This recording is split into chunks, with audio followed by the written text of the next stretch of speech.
welcome everybody to today's webinar, What Makes Arts for Change Work Excellent?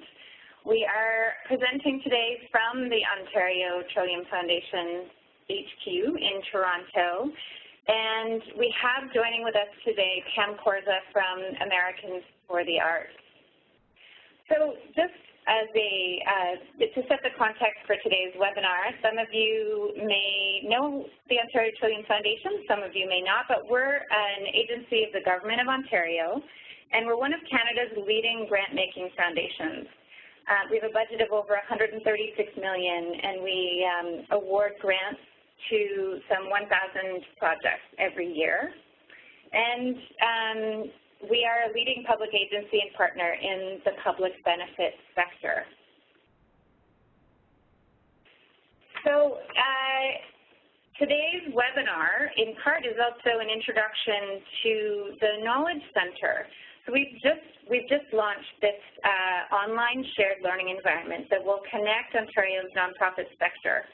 We're offering the Knowledge Center as part of our commitment to support Ontario communities beyond the grant through our services to community work.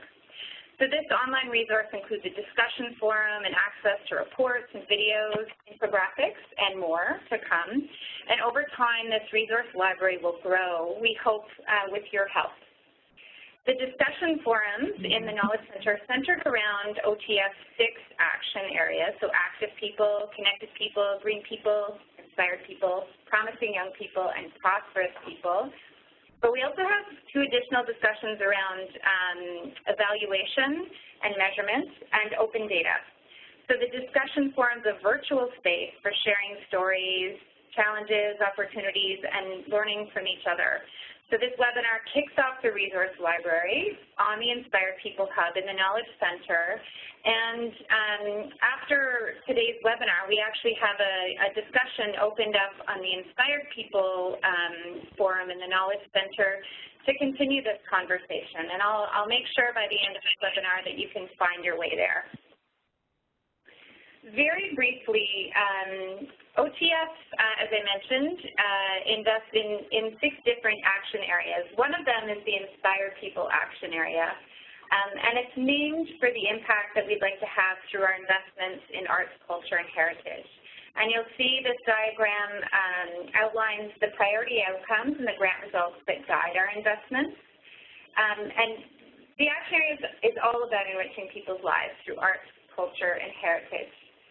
A key piece of this action area is moving people from being passive audience members to being active participants in the creative process. And it's also based on the premise that participation in quality culture, heritage, and arts experiences leads to more connectedness within communities through an engaged public. A big question that often comes up is how do we describe what's happening in these participatory arts experiences? And how do we describe the impact that this work is having? For this reason, I'm very excited about the work that Pam and Animating Democracy have done to develop a framework that helps to describe the aesthetic attributes that can contribute to the artistic vibrancy and the social and civic effectiveness of Arts for Change work. So without further ado, I would like to introduce you to Pam Korza, who is the co-director of Animating Democracy, a project of Americans for the Arts. Americans for the Arts is an organization that inspires, informs, promotes, and connects arts and culture as potent contributors to community, civic, and social change. And Animating Democracy's current work centers on building evaluation capacity of practitioners, funders, and other stakeholders to understand the impact of arts-based civic engagement and social change. Pam's writing and editing on assessing arts and social change work includes the framework, Aesthetic Perspectives, Attributes of Excellence in Arts for Change, which you will become very familiar with today. Also includes the Continuum of Impact Guide, which we will be presenting in a webinar next Tuesday. Evaluating Impact, Appreciating Evaluation is a chapter in the book Arts and Community Change that was published by Routledge in 2015. She's also written in Critical Perspectives, writing on art and civic dialogue, so incredibly accomplished. For 9 years, she co-led the Assessing Practices in Public Scholarship research group of Imagining America, She's consulted and offered workshops and presentations on evaluation for the Center for Civic Practices Catalyst Initiative, Boston Artists in Residence Program, and on arts and civic engagement for artists, cultural organizations, funders, and at cross-sector gatherings across the country and in China and South Korea. And without further ado, I present you Pam, who is joining us today from Amherst, Massachusetts. Great. Thank you so much, Liz. I'm truly delighted to be with all of you today. I think I've been waiting for a long time for evaluation to be kind of the sexy topic, and it seems to have gotten to that point. Hopefully it's a fun topic and a useful one, and I appreciate that you're doing 3 actual sessions revolving around the topic, because it takes a lot to unpack it, and yet it's not rocket science. And I also often feel the need at the outset of these presentations to confess that I'm not a trained evaluator.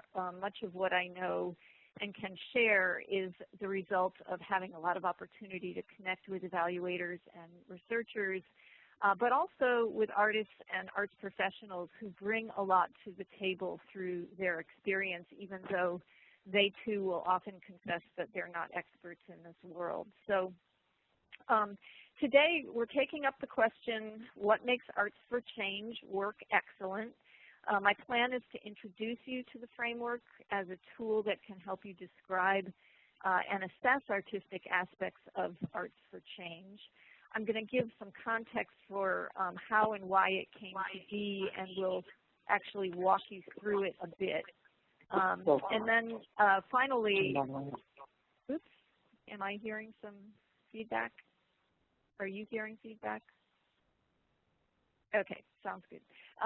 So I will also spend a little bit of time at the end talking about how we have come to know others are using the framework since it was released in May of last year.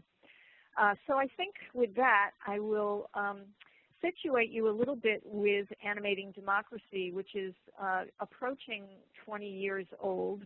Our work over all of that time has really been around strengthening the role of arts and culture in these spheres that you see at the bottom here: community development, civic engagement, social change, and justice. We intentionally take a wide lens, a wide view of how arts can integrate into these other spheres and really help to bolster the work of community, civic, and social change. So when I use the word art or the phrase Arts for Change, that's sort of the spectrum that we're looking at. I also find that the early years of our work, when we had a lab that was supporting 36 or so organizations around the U.S. that were experimenting with arts and civic dialogue, that these examples continue to resonate for me as ways into understanding the work and describing it and assessing it. So I'm going to share 3 projects that we did support with Ford Foundation money in our early years and sort of draw them into our discussion of the aesthetics framework as we go. So the first one is Flint Youth Theater in Flint, Michigan. They did a theater-based dialogue project that was catalyzed by a local school shooting that took place not long after Columbine. And the play and a lot of related activities were designed to get community members, including leaders, social service organizations, children, to really talk about the causes and effects of youth violence. But the aesthetic questions that were at the core of this project were how to think anew about the process of creating the play, My Soul to Take, so that it would ensure both power and authenticity on stage, and also sort of maximize the potential that the play could motivate action in the community. This project was a restoration project of a statue of King Kamehameha I on the Big Island of Hawaii. and it's a really interesting project. The question at hand aesthetically was how to restore this statue, which the community over more than 100 years had come to paint over the bronze and gilding of the original artist's work in order to make it more lifelike and to feel closer to the spirit of Kamehameha, who was born on the Big Island and was revered as the great unifier of the Hawaiian Islands. So this question was kind of also situated in a much larger question about heritage preservation and also tourism development on the Big Island of Hawaii.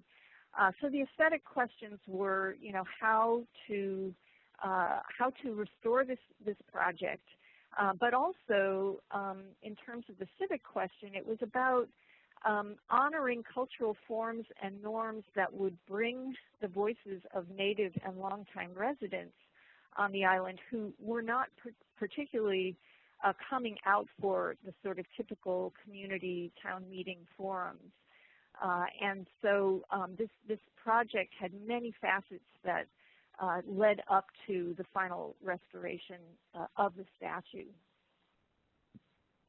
And then the Ties That Bind project in San Jose, California was based at Makla, a contemporary art space, and it engaged two local artists, one Asian and the other Latina, to develop a photo collage exhibition about Asian-Latino intermarriage in the Silicon Valley.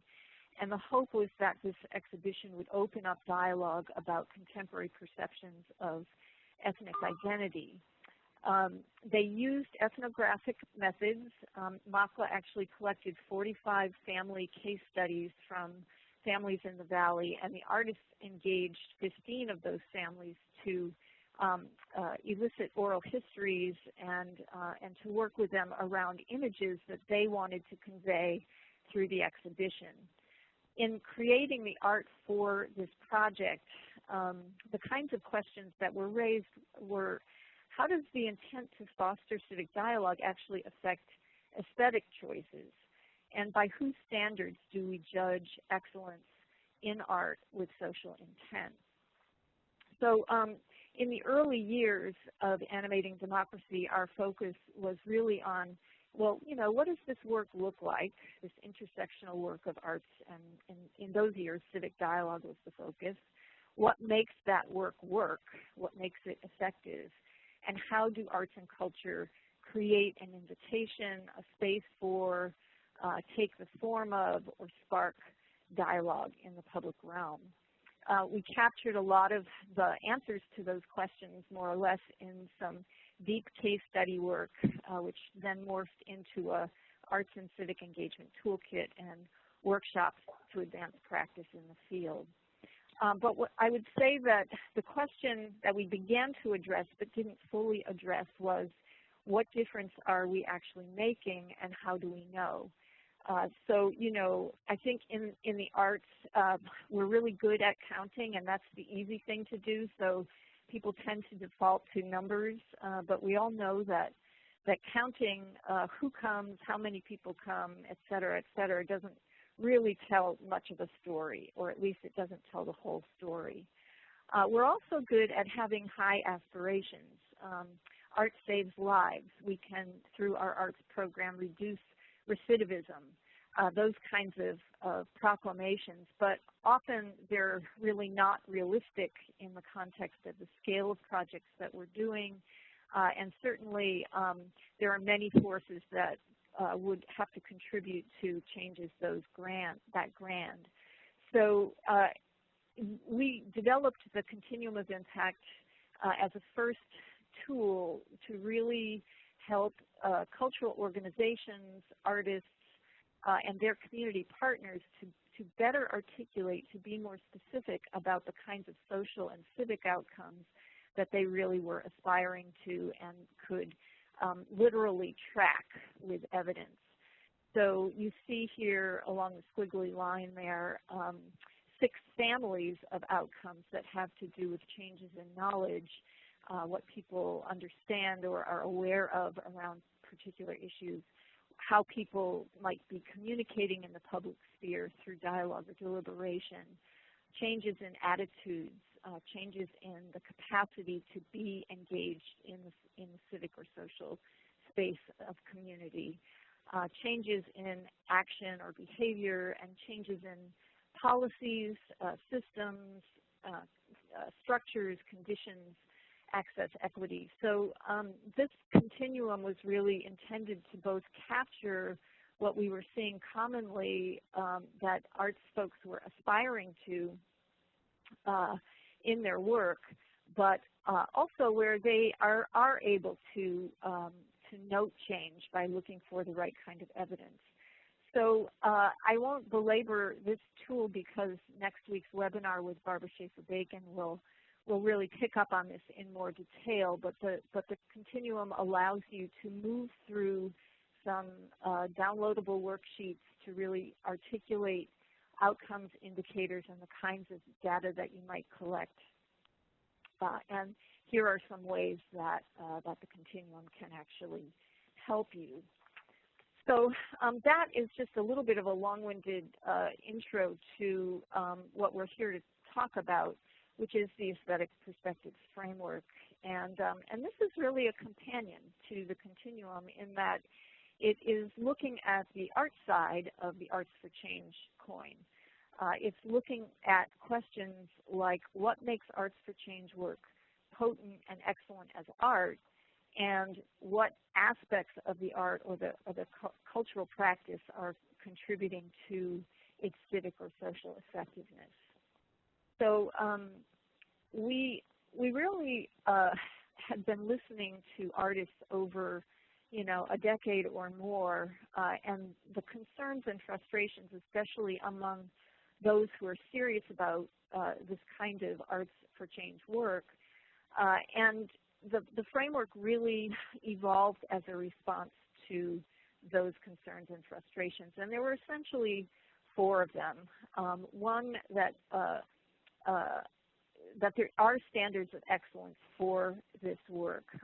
I'll never forget Judy Baca, who's a mural artist in Los Angeles, saying at one of our early meetings, community members make critical judgments. They want to be part of something that has aesthetic value, and bad aesthetics in the name of good community work is really not acceptable.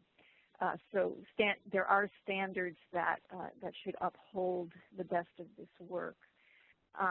Second, too often art that lives at the intersection of change and justice is viewed as maybe creative social work, but not necessarily as art. And we wanted to elevate and sort of reclaim the word aesthetics and elevate aesthetics as absolutely essential to effective work. In this work, which is as much about creative process as engagement, and engagement as it is about product, where the art lies is often misunderstood, or maybe it's underappreciated. So we wanted to help people see that the creative process and the thinking that artists bring to bear in community space and in social space is absolutely a part of this work, and to then convey what excellent process is. And then finally, and very importantly, we have observed, and I'm sure many of you have as well, that there's a strong aesthetic bias operating in funding panels, in critical writing, in evaluation, and funders and panels and critics and evaluators often default to dominant Eurocentric standards of excellence. They might be dismissing or ignoring or being simply not informed enough about standards that are relevant to different artistic and cultural practices. So with these concerns foregrounded, a couple of years ago we put together an evaluation learning lab, and we put artists in the driver's seat to work on practical frameworks that really reflected the terms by which they want their work to be evaluated. And the Aesthetic Perspectives Framework really simmered up as the key framework that people got juiced about and were willing to work on. We had about 20 artists and ally funders and evaluators who met over about 18 months a few times, and then with a lot of work in between and after we concluded the lab. A subgroup of about 6 people worked hard to draft and craft the attributes and the preface to the framework. And then we hit the road for about a year and vetted multiple drafts with about 150 people. So this framework really evolved from a very field-oriented process of dialogue and excavation of what we mean by aesthetics in arts for change. So let's now just dig into the framework, and I'll share what's actually in it. So what you'll find in the framework, and maybe some of you have actually looked at it online, and I'll just mention briefly that it is available on Animating Democracy's website for free download in multiple forms. So I suggest folks look at the full framework to be sure you're getting the meat of it in full, but there are shorter versions and other iterations that you might find helpful. So there are 11 aesthetic attributes at the center of the framework.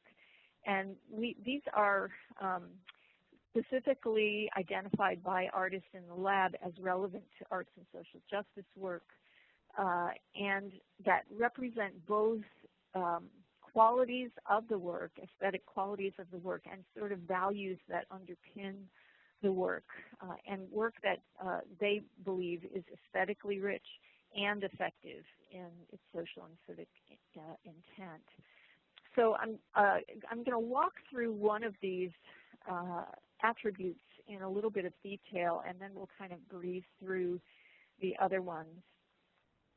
So this one is openness, and so just by way of kind of describing what you'll find in the framework, there's a page on each attribute, and it begins with a sort of description, a pointed description that links that aesthetic attribute to social change. So in this one, we have openness, meaning that the creative work deepens impact by remaining open and fluid and transparent and subject to influence and able to hold contradiction. So this one I feel is a lot about embracing and considering context of the work. So the things that are highlighted here are that there's a sort of openness, meaning a fluidity between process and product, that creators or programmers are allowing the creative work to evolve, to change based on exchange or input with stakeholders and a context that might be revealing it over the course of development of the work. Openness might also mean that the work is accessible, that it has multiple entry points where people can have options for experiencing aesthetic elements and effects, or maybe a cumulative series of experiences that builds and results in communal meaning. There's transparency around artistic choices and ethical use of community stories or other material with the intention to level power and build trust. So I think about Liz Lerman, who was the founder of Liz Lerman Dance Exchange, often saying that, you know, in her process in community work, she and the company are very much engaging community members in creating movement phrases, in exploring issues through movement, and drawing from those experiences to derive a piece, a staged piece. But she's very clear that at a certain point, the company takes over and builds the work from that material. So the transparency of their process is really critical. So I'll just, you know, with the Kamehameha statue restoration, I really feel that the conservator, Glenn Wharton, was absolutely exercising a kind of openness in his process. The conservation field has an ethic, a code of ethics that actually requires that conservators restore work as close as possible to the artist's original intent. And in this case, he remained open to the possibility that the community aesthetic of painting this statue over time in order to, again, feel closer to the spirit of Kamehameha was a really essential dimension of why this particular artwork had meaning in the community. And so that openness to community wisdom and knowledge and cultural connection was really important. I think that this is it's an interesting attribute. It's one that people often have a little bit of challenge in kind of making a connection to. So I thought I would start with this one. What you'll see on a page for each of the attributes is this description at the top, and then a series of reflective questions. And these questions are sort of the heart and soul of the framework in that they're meant to kind of prompt inquiry amongst people who are perhaps in the developmental stages of a creative project or work. They're meant to prompt inquiry in the assessment of the work, perhaps at midpoints to understand kind of where you're at, or at the end, did you actually get there? And so some of them may be relevant to a project, some of them may not be. In this particular attribute of openness, an example of a question is, how does openness align with social justice intentions of the project or of the partners who are part of the project? But there are many others here. And then finally, for each attribute, there are one or two examples of projects that we looked at and that we felt had some dimension to them that really reflected that attribute in action. So while I'm switching here to a walkthrough of the attributes beyond openness, I just want to say that as we go through these, I welcome you to think about, as we hit each one, maybe there's a creative project or some organizational work that you do that sort of comes to mind around that attribute. And please, use the chat box to just, throw something out there. Maybe there's a way that an attribute really resonates for you or not in relation to your own work, and you might wish to add that to the chat box. And then finally, we find that sometimes there are challenges that the attributes pose, questions that are raised, so I welcome those too. We're going to go through about 5 of these and then take a break and open up for a few questions, and then we'll continue on. So commitment, many consider commitment a sort of fundamental attribute that looks at the seriousness of intent around and accountability to the social or civic concern that might be at hand in the work. This one says, it's not enough to be motivated by passion and aspiration. It asks, how are creative practices supported by knowledge and intention? And that's in order to create work that's potent and grounded in an understanding of context, history, and relationships.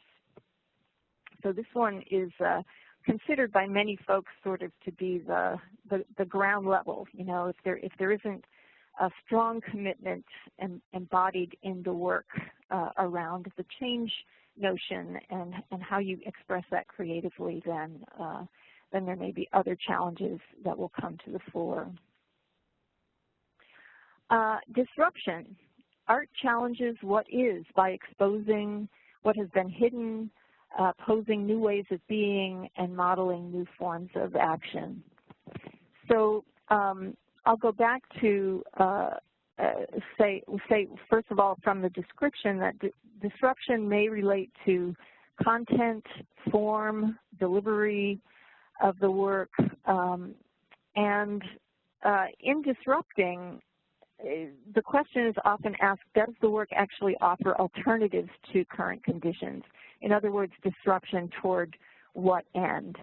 So I'll go back to Flint Youth Theater, which has always been about disrupting the genre of youth theater. It was never about making conventional morality plays, as much youth theater may be. But the artistic director, in the case of My Soul to Take, wanted to experiment with a nonlinear kind of structure to the play, and an impressionistic, imagistic kind of style. He tapped the metaphor of the Pied Piper, and through a process drama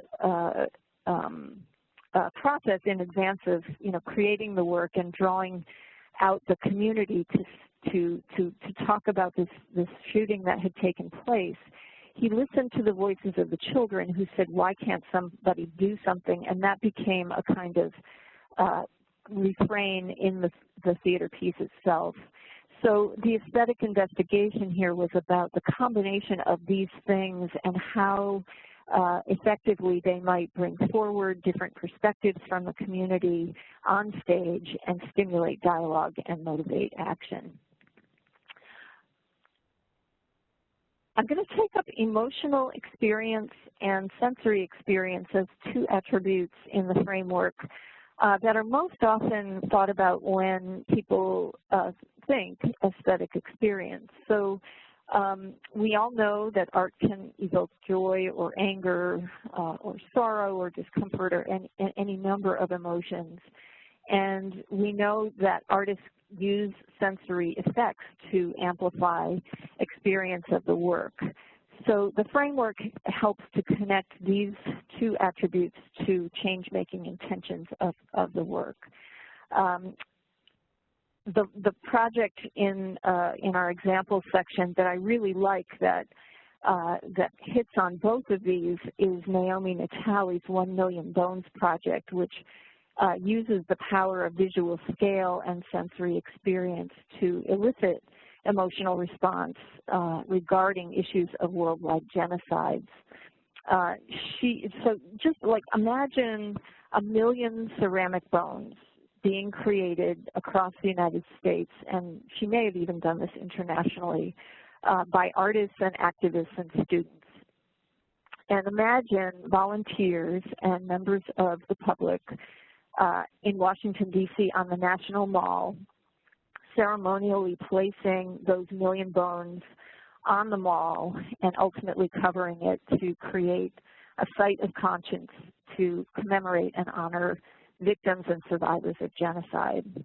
Naomi said about the work, most of us will never view a mass grave, will never understand what a pile of human bones looks or sounds like. The act of making the bones provided a tactile and visceral connection to the issue for thousands of people.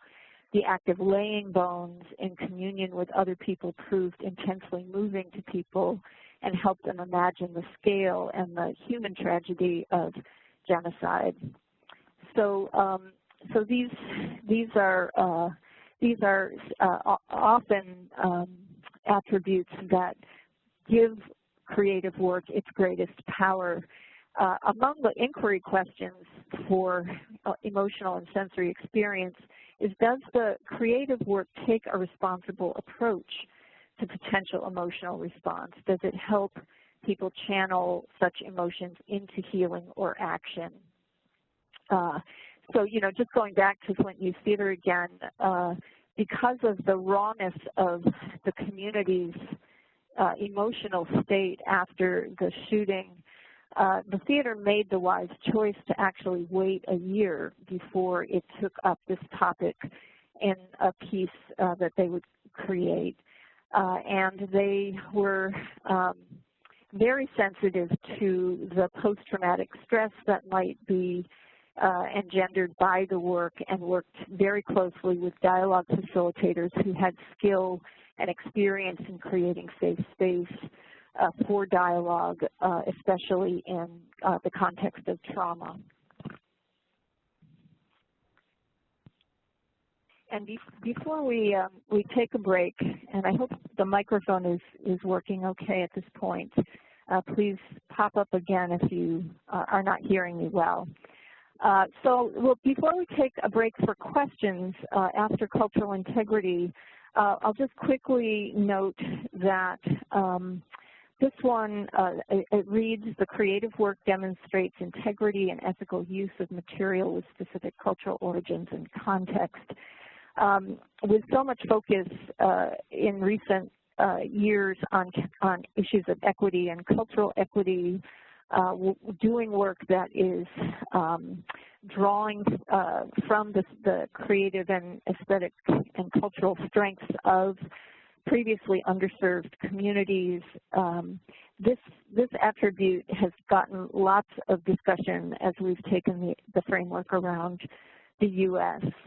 So, you know, at the heart of it is the goal is justice, then truth, authenticity, and integrity are inherently important in the creative work.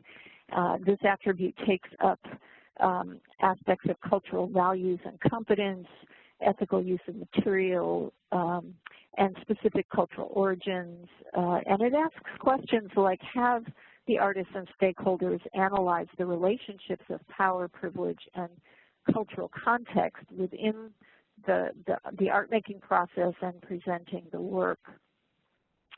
I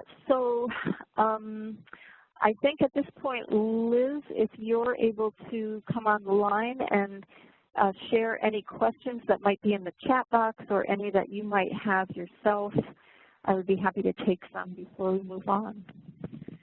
Thank you so much, Pam. I'm waiting for some questions. People, I think, are being shy to pose some questions.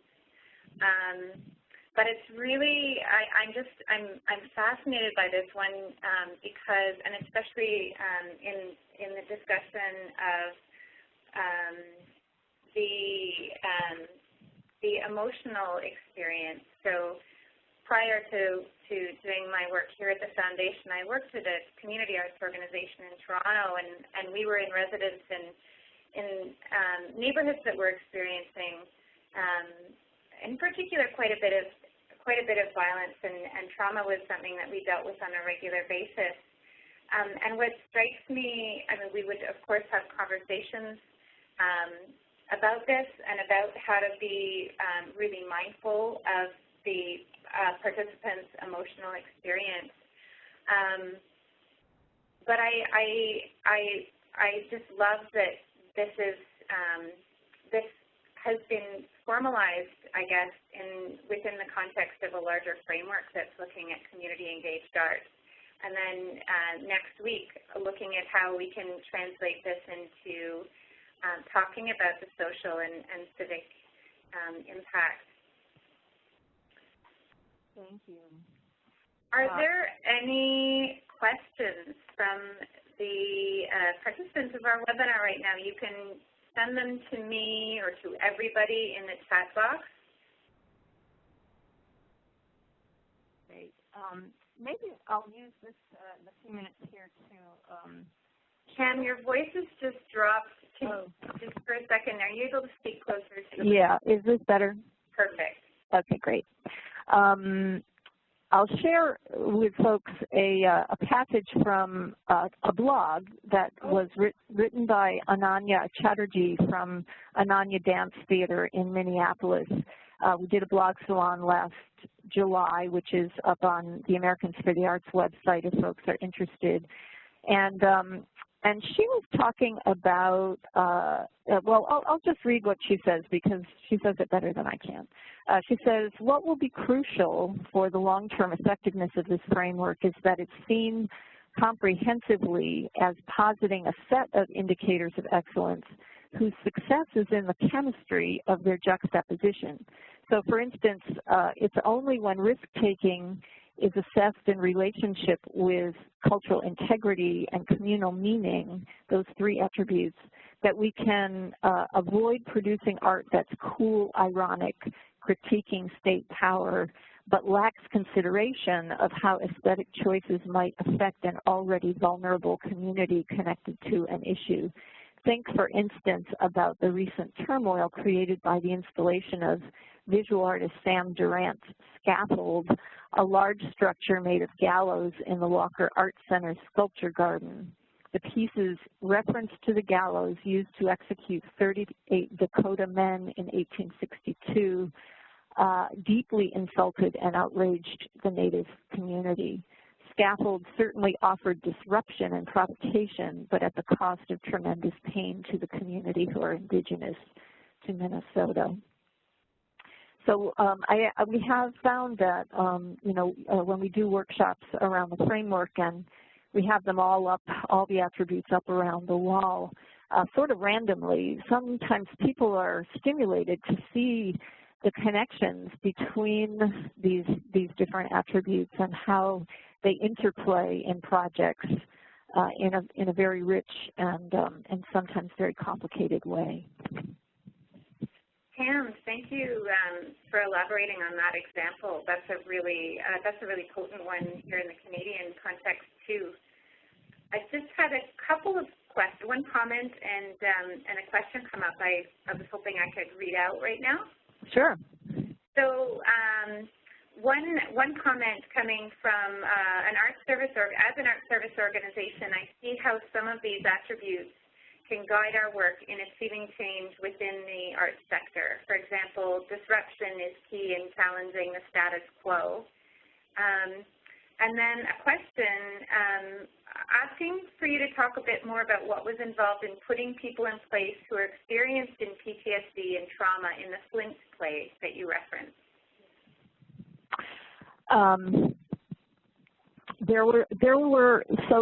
Flint Youth Theater collaborated with what at the time was called Study Circles Resource Center.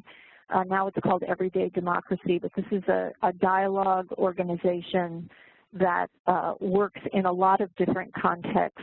And they also put together a coalition of service organizations in the community, including neighborhood associations, and others that were helpful at the time of the shooting, working with kids and so forth.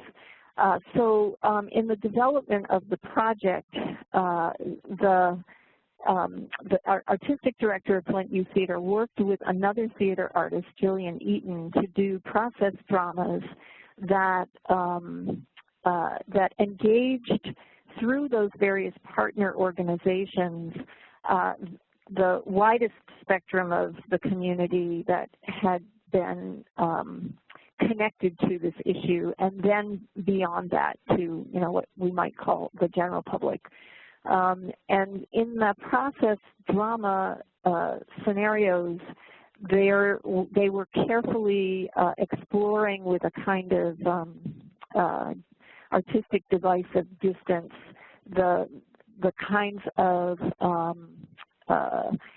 concerns and emotional experiences that people had throughout that period of the aftermath of the shooting and then beyond. So there was a lot of pre-work to really engage with people who were affected by the issue. And then with Study Circles Resource Center, the dialogues that took place before and after the play, and literally weeks before and weeks after, as well as immediately after, there was a lot of attention to how to create a comfortable space, an intimate space for conversations, and ways for people to process what might still be raw emotional experience.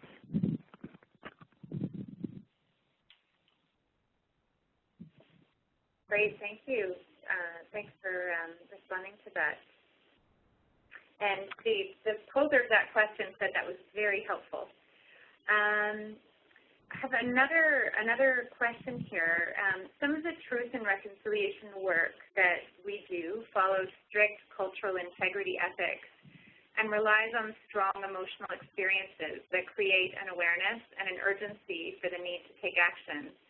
However, for other change areas that aren't related to social change, I'm finding harder to translate these attributes to our work.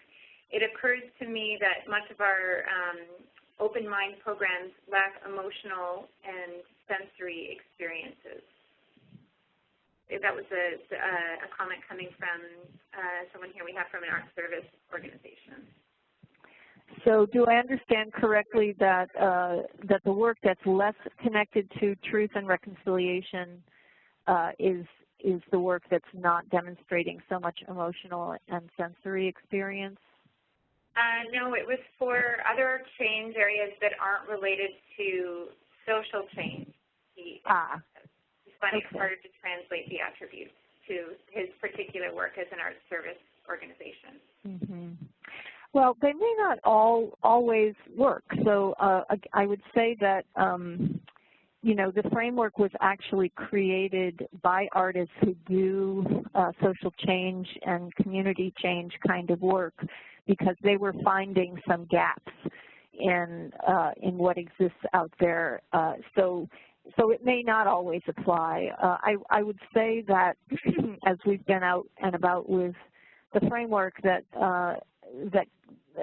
the broader lens is often community engagement. So, for example, the Kohler Art Center in Sheboygan, Wisconsin, looked at the framework and said, you know, we support a lot of community-based work in our community, but we're not sure that it's always that great, that it has shortcomings, and that our own understanding and our own guidelines might be falling short as well.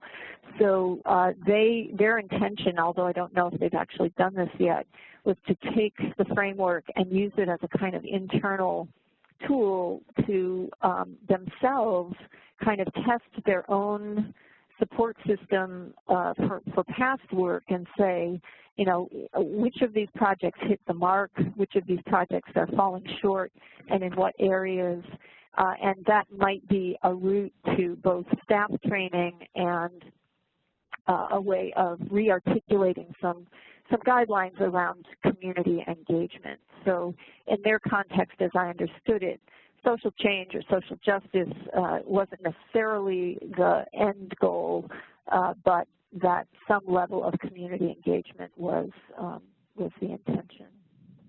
That's a really helpful example, Pam. Thank you.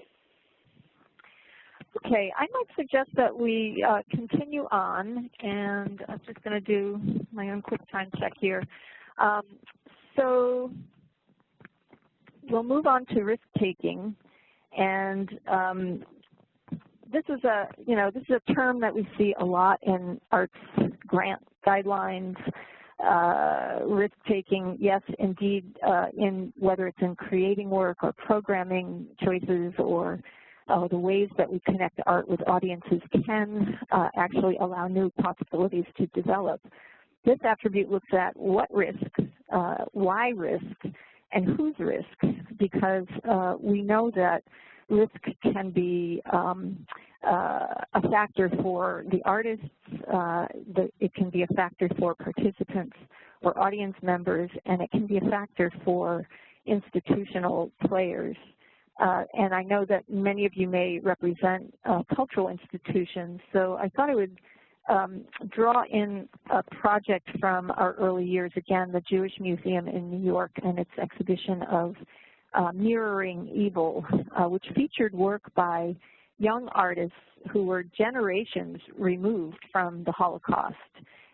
And the museum took, I would say, curatorial and institutional risks by dramatically shifting the common focus on representing Holocaust victims to representing the perpetrators behind the Holocaust.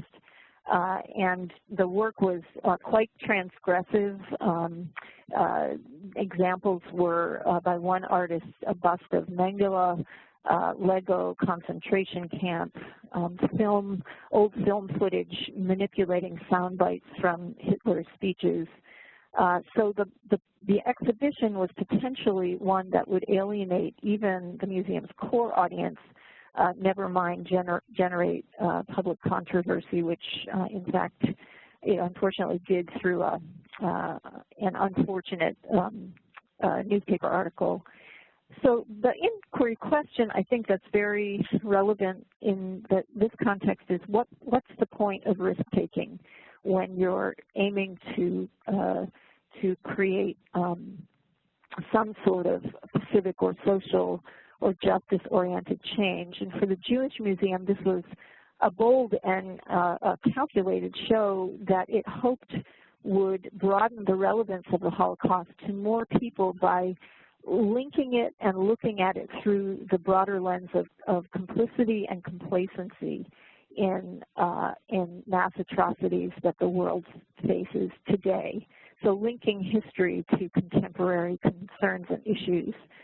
It also wanted to attract a younger museum audience who are less connected by time and direct experience to the Holocaust. So building understanding and building a connection with younger museum goers to the museum. Knowing that there was a lot of risk behind this institutionally, the museum took a lot of different measures, both internally in terms of bringing staff and board up to speed and in dialogue about the intentions, externally through communications, and the interpretive programs and the dialogue activities and the framing of the exhibition, all of these things were extremely carefully designed to mitigate against the kind of risks that they knew they were taking in doing this project. Coherence. Strong ideas expressed with clarity advance both artistic and social purposes. Coherence may be evident in how parts of a creative work relate to the whole of a project that it's a part of. It might manifest in the overall impression that the work makes. And, you know, kind of fundamental question among the inquiry questions is there a meaningful connection between medium and message? Communal meaning. The creative work facilitates collective meaning that transcends individual perspectives and experience. So there is a kind of ladder of change that obviously must embrace individual changes or perceptions before communal changes might take place or communal meaning might take hold. And this attribute sort of excavates that. So I'll bring back the Makla exhibition about intermarriage in the Silicon Valley. We did a critical writing experiment around this project and supported Makla to invite 4 different writers to write about the project and the creative work from various vantage points. And this was an experiment that was sort of counter to the typical single authoritative voice of critical writing and really trying to do more multivocal, critical reflective writings around the work. So we had an occasion to bring the writers together, and as they were in progress with their writing, there was this intriguing debate about excellence in this work. And you may remember from the slide some small shadow or photo boxes, photo collages that were representative of the families in the valley. And some of the writers, you know, said, well, this work is, you know, it's nice, but it's kind of safe. It lacked an edge. They may have felt that the research phase and the oral histories tread a little bit too carefully so as not to reveal tensions within families. But when it came time for the exhibition itself, Makla was surprised at just how intensely the families engaged with the artwork and how, as Renato Rizaldo, who is a cultural anthropologist and was one of the writers, he actually came around to say that he believes the blandness of the art, the blandness, that was one of the words the writers were toying with, was precisely what made it so effective by creating a sort of soft and respectful space and reflection of the families. They then felt a comfort in conveying their tensions in the marriages when they actually came into dialogue amongst themselves.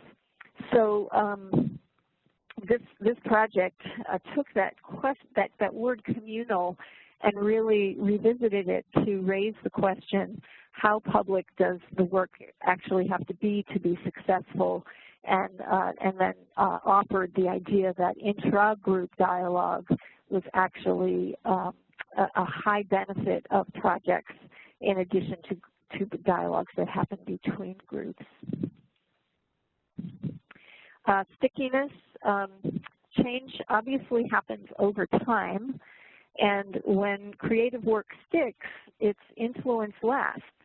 And this, in turn, might stir people to engage with the ideas behind the work, the issues, movements, and at some point really change behavior or attitudes as a result. So, you know, the stickiness might come in the form of a powerful visual image or a musical hook or a phrase that you remember or an emotional response.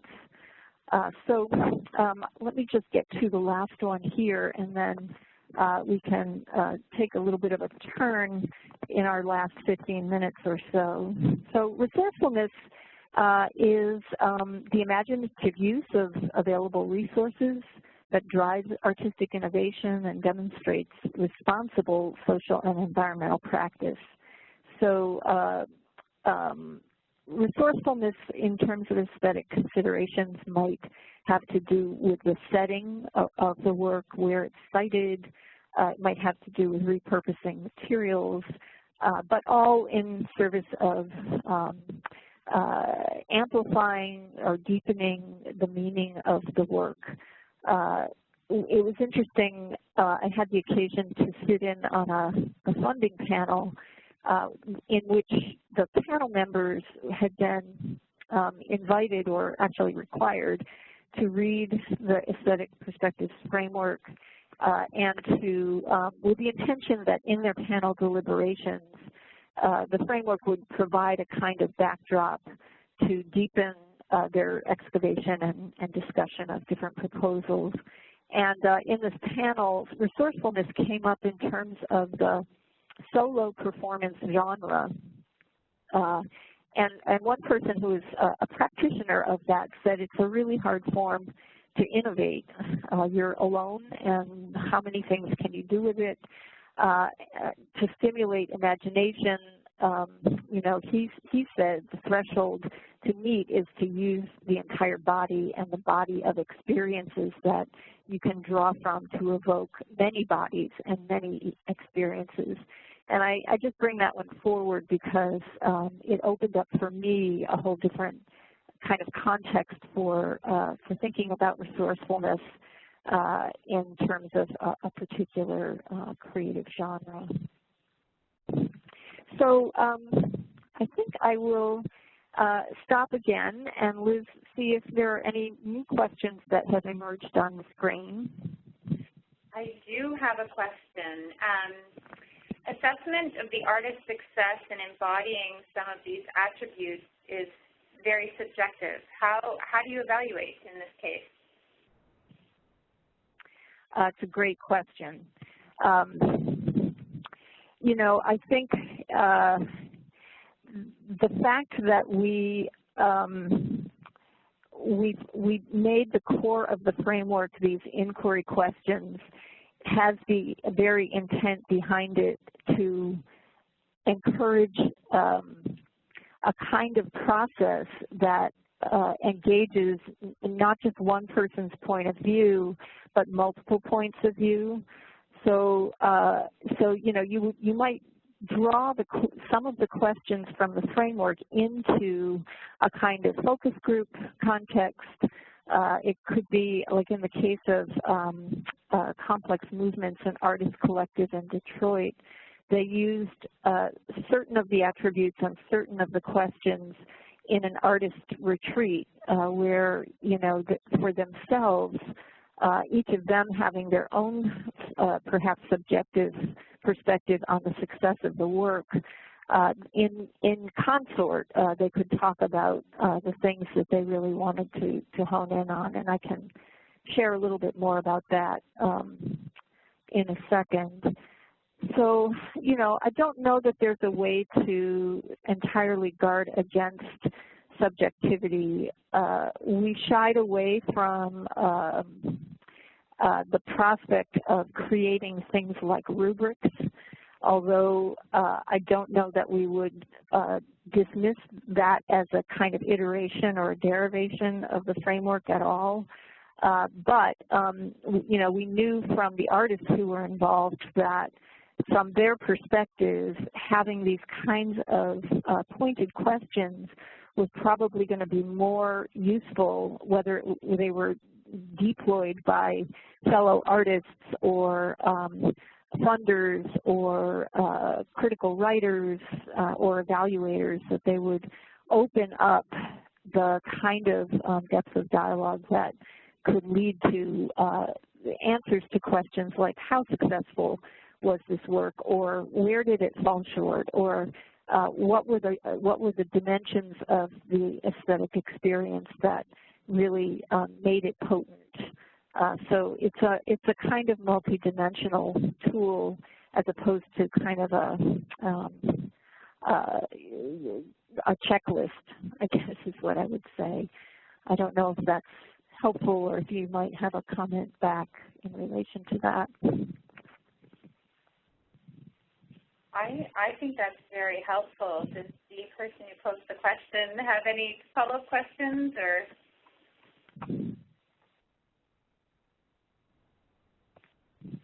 Yes, she says, helpful to get away from the checklist ideas. All right, well, if there are no other questions, I can invite folks to think about the one that's on the screen. How might you apply the framework in your work? And, you know, I would suggest thinking about describing work, whether it's in your own writing, in interpretive materials, in proposal development. I would suggest, you know, how can it promote understanding? Maybe it's in the context of teaching, if some of the folks on the phone are teaching artists, or in academia, case making, working in partnership with folks who are less familiar with this realm of arts. Maybe it's a, you know, a cross-sector partner in the community, possibly even, you know, engaging with media and critics in grant review processes, and then, you know, how might it be helpful in your own evaluation work? And while folks are thinking about that question, I'll come back to the Complex Movements story.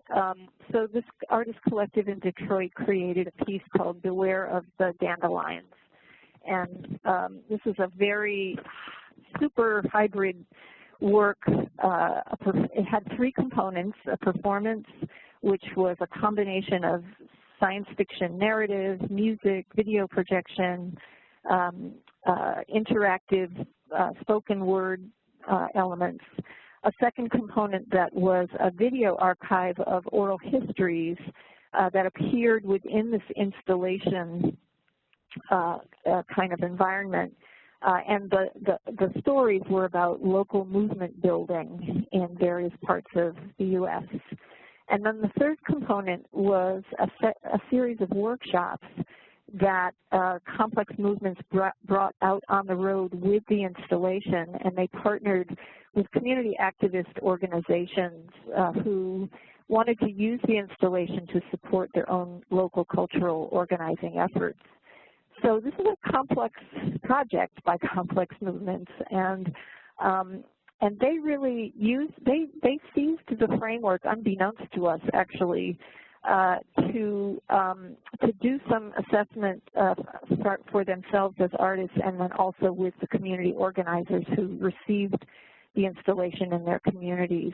And they used it because A, they wanted to improve practice and future projects, and B, they wanted to know how that touring model really worked in the end to support local organizers' interests. So again, they did a debriefing amongst themselves.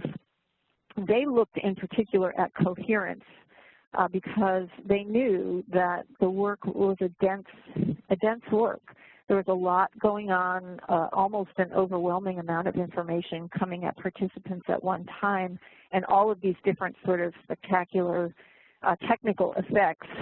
But they really wanted to understand, was the message of Beware of the Dandelions clearly transmitting within this work that was pretty disconcertingly loud and visual and had a lot of spatial kinds of things going on. So, you know, they took some questions from the framework. In what ways did audiences and participants find meaning in both the parts of this complex project and the whole of it? And in the end, they simply reframed another question: did we sacrifice artistic for social purpose? They really felt that the framework in their own retreat helped them to structure the debrief, and they got deeper and faster and felt like it lent some rigor to what was before then a sort of off-the-cuff kind of process.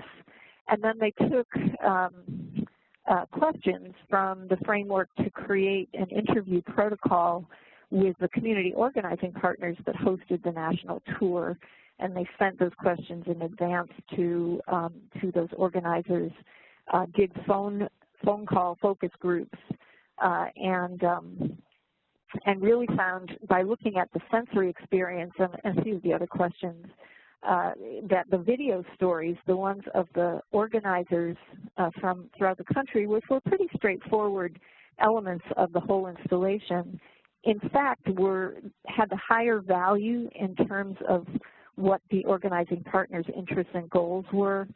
So this suggested to the complex movement artists that they might need to create more balance in future work. So it was really something that they seized and ran with that helped them think about the effectiveness of the work. I'll just mention quickly, funders are picking up on the framework.